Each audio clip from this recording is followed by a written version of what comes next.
जेको आहे निटाइण उस में रोडनि ते इन करे आहे त तालीम खातो गुज़रियल जेको आहे सो 5-8 सालनि खां वठी मुसलसल जेको आहे सो पोइते वञे पियो ऐं उनजो मेन ज़िम्मेवार जेको आहे उहो तालीम खाते जूं उहे इख़्तियारियूं आहिनि उहे तालीम आहे जेको जंहिंजी का बि पॉलिसी कोन्हे सभु पॉलिसियूं जेके उनजूं नाकामियूं आहिनि किताब जेके मुकमल न कया विया आहिनि मार्केट में किताब हींअर जेको मिले पियो माना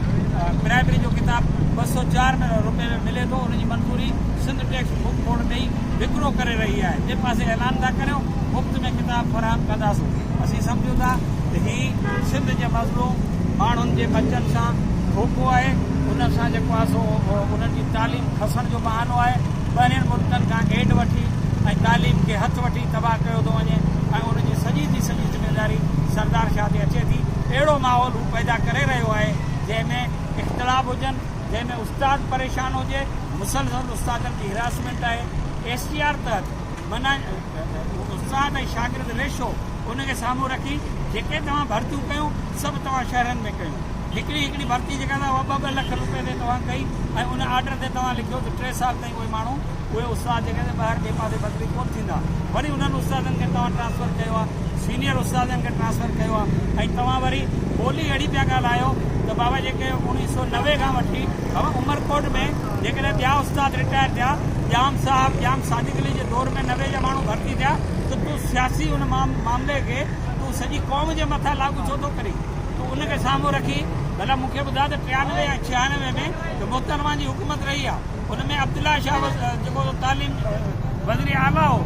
जंहिंजो मुराद अली शाह हींअर जेको आहे फर्ज़ंद आहे जेको वज़ीर आला आहे खुर्शीद शाह वज़ीर तालीम रहियो पीर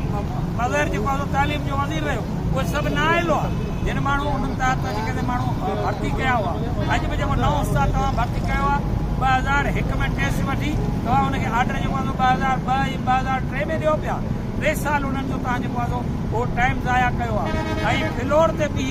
जेका बदतमीज़ी रिज़िक पंहिंजी जाइ ते असां सां मुतालबनि जा नोटिफिकेशन असांजे मुतालबा मंज़ूर कंदे स्ट्रक्चर जी ॻाल्हि कंदे भर्ती वारी तारीख़ खां उस्ताद खे पको करण वारी ॻाल्हि कंदे उतां फिरी थो वञे ऐं उहो अमल को बि कोन थो थिए नोटिफिकेशन कोन थो निकिरे इन करे अॼु हीअ एहतजाज जेको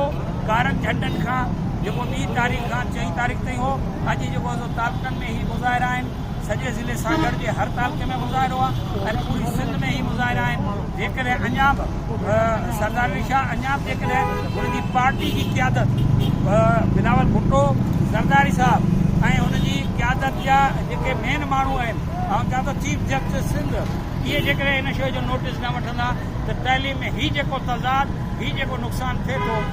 इन जो को बि अज़ालो थी न सघंदो इन करे असां क़ौम जे बचनि खे तालीम जे लाइ हुनजी बहितरी जे लाइ निकिता आहियूं हीउ एहतजाज उन सिलसिले में आहे